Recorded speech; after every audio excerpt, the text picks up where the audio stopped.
Price the lord. இந்த April மாதத்தில் 26ஆம் தேதியாகிய இந்த சனிக்கிழமையின் காலை வேளையில் தேவ சமூகத்தில் வந்திருக்கிற ஒவ்வொருவரையும் கர்த்தர் தாமே ஆசீர்வதிப்பாராக.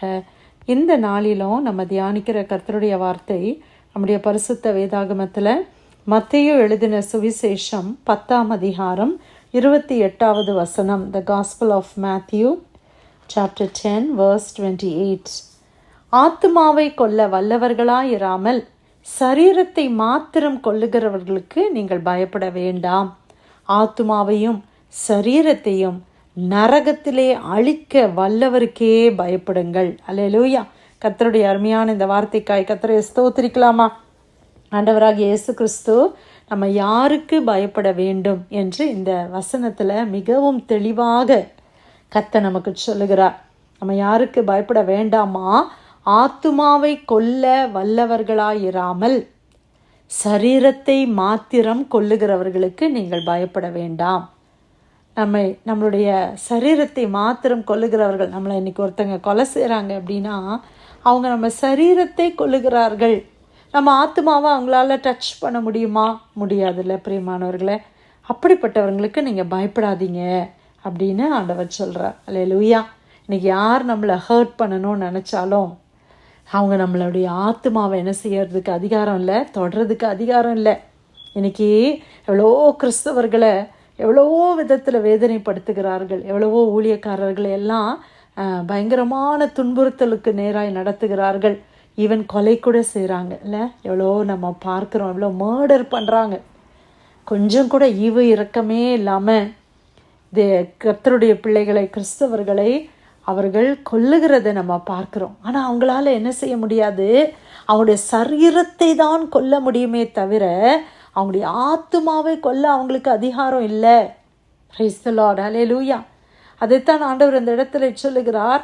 ஆத்துமாவை கொல்ல வல்லவர்களாய் இராமல் சரீரத்தை மாத்திரம் கொல்லுகிறவர்களுக்கு நீங்கள் பயப்பட வேண்டாம். ஆனால் நம்ம யாருக்கு பயப்படணும் தெரியுமா? ஆத்துமாவையும் சரீரத்தையும் நரகத்திலே அழிக்க வல்லவருக்கே பயப்படுங்கள். யாருக்கு அந்த வல்லமை இருக்குது? நம்ம சரீரத்தையும் நம்ம ஆத்மாவையும் நரகத்தில் அழிப்பதற்கு யாருக்கு வல்லமை இருக்குது? தேவனுக்கு அந்த வல்லமை இருக்கிறது. ஆண்டவர் நியாய தீர்ப்பு நாளிலே இந்த பூமியில் நம்ம வாழ்ந்த வாழ்க்கையை வைத்து நம்மளை நியாயம் தீர்க்க போகிறார். அந்த நேரத்தில் ஈதர் நம்ம பரலோகத்துக்கு போவோம், இல்லைன்னா நரகத்துக்கு போகிறோம். இந்த ரெண்டுத்துக்கும் நடுவில் ஒன்றுமே கிடையாது. எய்தர் ஹெவன் ஆர் ஹெல். ஏன்னா ஏர்த் முடிஞ்சிருச்சு, பூமியினுடைய வாழ்க்கை முடிஞ்சிருச்சு. இந்த பூமியினுடைய வாழ்க்கையை வைத்து தான் கர்த்தருடைய நியாய தீர்ப்பு நாளிலே நியாயம் தீர்க்கப்படும். அல்லேலூயா. பூமியினுடைய வாழ்க்கையை வச்சு தான் அன்னைக்கு நியாயம் தீர்ப்பு நடக்க போகுது. அன்னைக்கு ஆண்டவருக்கு அந்த அதிகாரம் இருக்குது. இவனை புறம்பான இருளிலே தள்ளுங்கள் என்று சொல்லுவதற்கு தேவனுக்கு அதிகாரம் உண்டு. அந்த வல்லமை தேவனுக்கு உண்டு. அப்பொழுது என் சரீரம் மாத்திரமல்ல, என்னுடைய ஆத்துமாவும் அழிந்து போய்விடுகிறது. அது நரகத்தின் அக்கினியிலே ஒவ்வொரு நாளும் அது செத்து செத்து போகிற சூழ்நிலை. இன்னைக்கு நம்ம ஒரு அக்கினி, ஒரு ஃபயர் நம்ம மேலே பட்டுச்சுன்னா உடனே நம்ம அதை ட்ரீட் பண்ணி நம்ம அதை சரி பண்ணி கொள்ளுகிறோம். ஆனால் நரகத்தை குறித்து வேதம் சொல்லுகிறது, அது அவியாத அக்கினி. அது அவிழ்ந்து போவதே கிடையாது. அது எரிந்து கொண்டே இருக்கிறது. அதை யோசித்து பார்க்கவே நமக்கு பயங்கரமாக இருக்குல்ல? எரிந்து கொண்டே இருக்கிற அக்கினி. வலியும் வேதனையோ. இன்றைக்கி நமக்கு ஒரு தலைவலி வருது, கொஞ்ச நேரத்தில் அது சரியாயிருது. இல்லை ஏதோ ஒரு மருந்து போட்டால் நம்மளுக்கு ஒரு சின்ன ரிலீஃப் கிடைக்குது. அன்றைக்கி ரிலீஃப்ன்றதே கிடையாது பிரியமானவர்களே. ஹெல்லுன்றது ரொம்ப ரியல். நரகன்றது அது உண்மையான ஒரு இடம். ஆண்டவருடைய வார்த்தையில் அநேக நேரங்களிலே கர்த்தர் அதை சொல்லுகிறார். அது உண்மையான இடம். அங்கே ரிலீஃபுக்குன்னு சொல்லி ஒரு இடமே கிடையாது. ஏன்னா நம்ம அந்த ஏழை லாசரு, அந்த பணக்காரனுடைய, அந்த ஐஸ்வர்யவான் ஏழை லாசருனுடைய அந்த பேரபிள் ஆண்டவர் சொல்லும்போது அந்த அந்த ஐஸ்வர்யவான் நரகத்திலிருந்து அவர் சொல்கிறாரு, எனக்கு கொஞ்சம் தண்ணி கொடுன்னு கேட்குறாரு. அங்கேருந்து தண்ணி கொடுக்க முடியல. ஒரு சின்ன ரிலீஃப் கூட கிடையாது. அப்படியான ஒரு வேதனையுள்ள நிறைந்த இடம் தான் இந்த நரகம். அதிலே அழிப்பதற்கு, நம்மளை கொண்டு போடுவதற்கு தேவனுக்கு அதிகாரம் உண்டு. ஆகவே நீங்கள் அவருக்கு பயப்படுங்கள். நம்ம தேவனுக்கு பயப்படணும். ஏன்னா என் சரீரத்தை மாத்திரம் அல்ல, என் ஆத்மாவையும் அழிக்க அவருக்கு அதிகாரம் உண்டு. நரகத்திலே கொண்டு செல்வதற்கு அவருக்கு அதிகாரம் உண்டு. என்னை நரகத்திலே தள்ளுவதற்கு யாருக்கு அதிகாரம் இருக்கு? தேவனுக்கு அதிகாரம் உண்டு. ஆமேன். பிசாசுக்கு கூட அதிகாரம் இல்லை, தேவனுக்கு அது அதிகாரம் இருக்குது. இன்னைக்கு ஆண்டவர் நம்மளை கிருபையாக வச்சிருக்கிறார். இன்னைக்கு ஆண்டவர் அநேக தருணங்களை கொடுத்து நம்மளை பாதுகாக்கிறார். ஒவ்வொரு தடவையும் தப்பு பண்ணும்போதும் ஆண்டோடைய சமூகத்தில் ஆண்டோடைய ரத்தத்தினால நம்ம பாவ மன்னிப்பை பெற்றுக்கொள்ளுகிற கிருபையின் நாட்களிலே கர்த்தர் வைத்திருக்கிறார். ஆனால் இந்த கிருபையின் நாட்கள் ஒரு நாள் முடிந்து போய்விடுமே. அப்போ இந்த பூமிக்குரிய நாட்கள் முடிந்து தேவனை நாம் சந்திக்கிற நாளிலே கர்த்தர் நம்மளை நியாயம் தீர்ப்பாரே.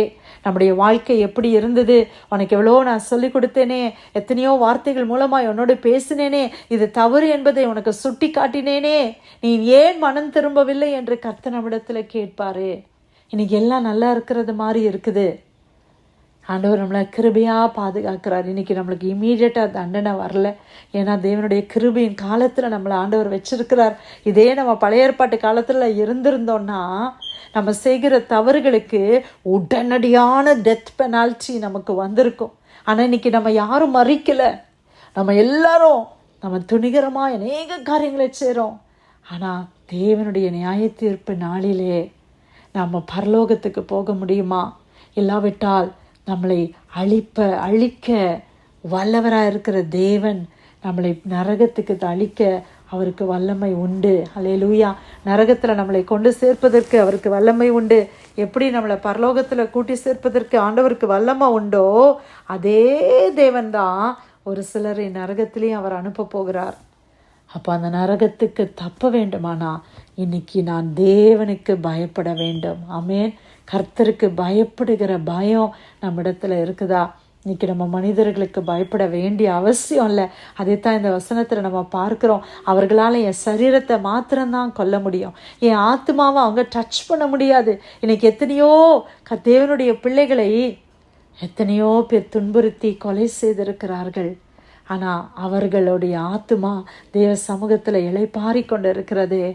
அப்படிப்பட்ட மனிதர்களுக்கு நம்ம பயப்பட வேண்டாம், கர்த்தருக்கு பயப்படுவோம். பிரியமானவர்களே, ஆண்டவருடைய வார்த்தைக்கு நடுங்கி ஆண்டவரே சொல்கிறாரு, அவருடைய வசனத்துக்கு நடுங்குகிறவனையே நான் நோக்கி பார்ப்பேன். ஆண்டவருடைய வசனம் வரும் பொழுது கர்த்தர் என்னோடு இப்படி பேசுகிறாரே, என் வாழ்க்கை இப்படி இருக்குதே அப்படின்னு சொல்லி நான் நடுங்கணுமா?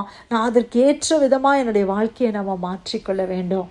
நம்ம கர்த்தருக்கு பயப்படும் பொழுது அந்த நரகத்திலிருந்து நாம் தப்ப முடியும். ஹல்லேலூயா.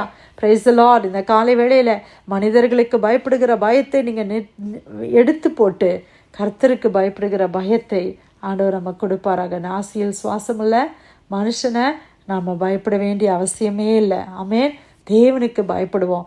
உண்மையான ஒரு கிறிஸ்தவ ஜீவியம் சாட்சியாய் வாழ கர்த்தர் கிருபை செய்வாராக. மத்தேயு 10:28 ஆத்துமாவை கொல்ல வல்லவர்களாயிராமல் சரீரத்தை மாத்திரம் கொல்லுகிறவர்களுக்கு நீங்கள் பயப்பட வேண்டாம், ஆத்துமாவையும் சரீரத்தையும் நரகத்திலே அழிக்க வல்லவருக்கே பயப்படுங்கள். கர்த்தர் கொடுத்த நல்ல வார்த்தைக்காய் தேவனுக்கு நன்றி செலுத்தி பிரேயர் லைனில் வந்திருக்கிற யாராவது நம்ம ஜெபிக்கலாமா?